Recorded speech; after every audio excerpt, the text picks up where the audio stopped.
चलो, तो पिछला चैप्टर हम लोग खत्म कर चुके थे ना। कौन सा चैप्टर है? बोलते भी जाना है। परमाणु एवं अणु पढ़ रहे थे ना, है ना। खत्म हो चुका था। आज हम लोग उसका क्वेश्चन आंसर करेंगे। जैसे कि ये जो बीच में जो क्वेश्चन आंसर है ना, ये सारा आज हम लोग पढ़ेंगे। बात समझ में आ रहा है ना?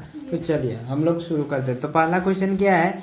एक अभिक्रिया हो रहा है जिसमें 5.3 ग्राम सोडियम कार्बोनेट है और 6 ग्राम एसिटिक अम्ल को मिलाया गया है।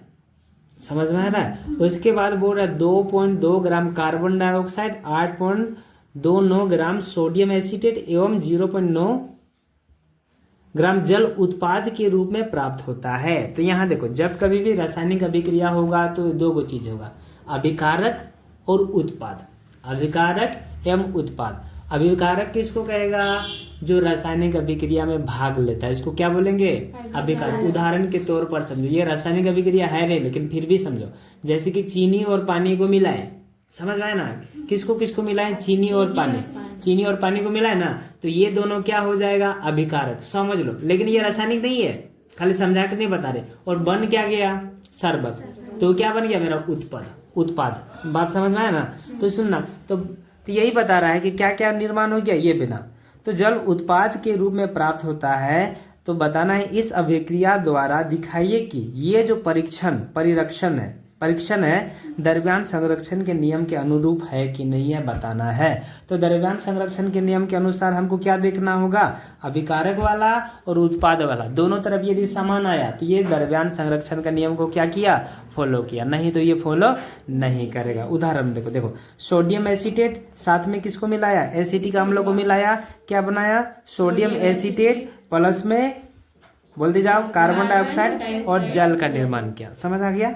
अब यहाँ इसकी मात्रा को लिखेंगे। हमको पता है उत्तर में अभिकारक का द्रव्यमान बराबर होना चाहिए किसका? सोडियम कार्बोनेट का द्रव्यमान प्लस में एसिटिक अम्ल का द्रव्यमान, और क्या बचा था? जल। सबको करना था। देखो यहाँ पे, तो मान के चलो अभिकारक वाला को हम लोग जोड़ते हैं तो 5.3 प्लस में 6.6 है। जोड़े तो कितना आया? 11.3 आया। मान के चलो इसको समीकरण 1 मान लिया। उसी तरह से उत्पाद का द्रव्यमान को जोड़ते हैं। उत्पाद में मेरा क्या था? सोडियम एसिटेट, कार्बन डाइऑक्साइड और जल था। सोडियम एसिटेट मेरा कितना था? 8.2। ये मेरा 2.9 था। ये मेरा इतना था। इधर भी जोड़े कितना आया? 11.3 आया। तो समीकरण 1 और 2 क्या आया? समान आया। तो इससे हमको पता चलता है कि समीकरण 1 तथा 2 से स्पष्ट हो जाता है कि अभिकारकों का द्रव्यमान और उत्पादों का द्रव्यमान क्या आया? बराबर आया। अतः परीक्षण द्रव्यमान संरक्षण का नियम का क्या है? अनुरूप है। कि बड़ा क्वेश्चन दिख रहा था लेकिन सिंपल था। बात समझ में आ गया? रिफत कुमारी, चलो आगे पढ़ते हैं। देखो, अब बोल रहा है हाइड्रोजन एवं ऑक्सीजन द्रव्यमान के अनुसार। हाइड्रोजन और ऑक्सीजन का द्रव्यमान लेते हैं तो उसका अनुपात कितना होता है? 1:8 होता है। हमको पता है ना कि अनुपात में संयोग करके जल का निर्मित करते हैं, ये हमको पता है। यहाँ लेकिन हमको बोल दिया 3 ग्राम हाइड्रोजन गैस लेंगे के साथ पूर्ण रूप से हमको संयोग करना है। 3 ग्राम कितना लेना है? हाइड्रोजन को लेना है। तो बोल रहा है कि इसके साथ पूर्ण रूप से संयोग करने के लिए कितने ऑक्सीजन गैस की द्रव्यमान की आवश्यकता होगी? हाँ, 3 लेना है तो ऑक्सीजन कितना लेना होगा ये हमको बताना है। समझ जाएंगे? कौन सा नियम से? 1:8 वाला करेंगे। एक इसका नहीं, हाइड्रोजन को 1 ले रहे हैं तो 8 लेना पड़ रहा है। तो उसी तरह से 3 लेंगे तो कितना लेना पड़ेगा? 24। कितना सिंपल है ना? एकदम सिंपल है। बात समझ में आ रहा है? दिया क्या? देखो, दिया गया अनुपात क्या है? हाइड्रोजन का और ऑक्सीजन का ये है। चूंकि 1 ग्राम, ठीक है, 1 ग्राम हाइड्रोजन के लिए हमको कितना? 8 ग्राम ऑक्सीजन से संयोग करती है कि नहीं? उसी तरह से 3 ग्राम हाइड्रोजन के लिए क्या हो जाएगा? 8 के 24 ग्राम से संयोग करेगा। हो गया आंसर। समझ आया? हाँ, ठीक है। समझ में आ गया बात? सीधा इतना कर देगा तो हो गया। हटाओ। समझ आ गया? किसी को दिक्कत? अब यहाँ देखो, अगला क्वेश्चन है हम लोग का बुक में जो लाइन बाय लाइन क्वेश्चन है वही सारा पढ़ रहे हैं। डाल्टन के परमाणु सिद्धांत में कौन सा? डाल्टन का परमाणु सिद्धांत हम लोग पढ़े थे। क्या क्या था? परमाणु सिद्धांत अभिक्रिया द्रव्यमान के संरक्षण का नियम का परिणाम है। क्या? द्रव्यमान संरक्षण के नियम को यानी कि डाल्टन का परमाणु सिद्धांत और जो द्रव्यमान संरक्षण का नियम का सिद्धांत है। तो डाल्टन का जो परमाणु सिद्धांत है वो किस यानी थोड़ा थोड़ा मैच करेगा, कौन सा?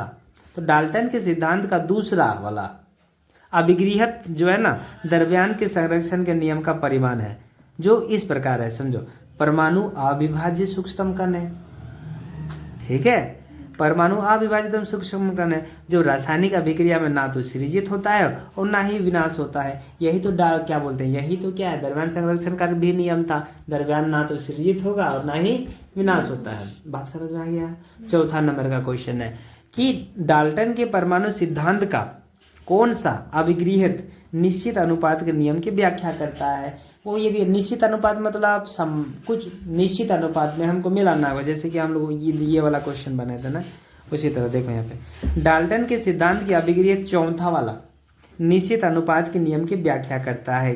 तो क्या व्याख्या करता है? जो इस प्रकार है, किसी भी यौगिक में, यौगिक क्या होता है, दो तत्वों को मिला देने पर यौगिक का बनता है ना, जैसे कि H2O बोले तो यहाँ पे हाइड्रोजन है और ऑक्सीजन है, तो यौगिक है ना। यौगिक में तत्व होगा, कौन कौन सा तत्व होता है? पानी का हाइड्रोजन और ऑक्सीजन, दो तत्व है।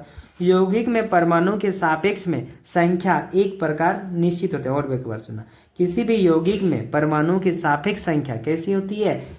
हाँ, निश्चित अनुपात में होता है। ये इतना बढ़िया से नहीं बताया गया, यानी सीधा सीधा ये बताना चाह रहा है कि यौगिक में जो तत्वों का अनुपात कैसे होते हैं? समान रहते, निश्चित रहते, यही बताना चाह रहा था। समझ में आ गया? ठीक है, चलो नेक्स्ट क्वेश्चन में आते हैं। परमाणु द्रव्यमान इकाइयों को परिभाषित करें।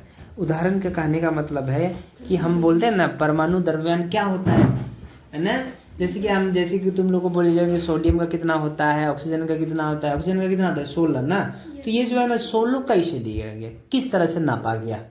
तो ये किस प्रकार से नापा गया? जैसे कि हम लोग क्या करते हैं, दुकान जाते तो इतना थोड़ा सा बांट देता है, बाट मतलब बाटखारा, जिसमें एक किनारे में रख देता है और इधर में चीनी तोलना है, आलू तोलना है, जो भी तोलना है।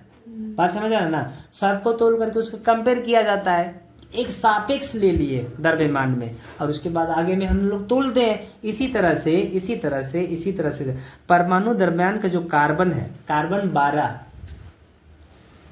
कार्बन 12 है। समस्थानिक के एक परमाणु के द्रव्यमान, मान के चलो कार्बन 12 है ना, कार्बन 12 के 1/12वें भाग के बराबर होता है।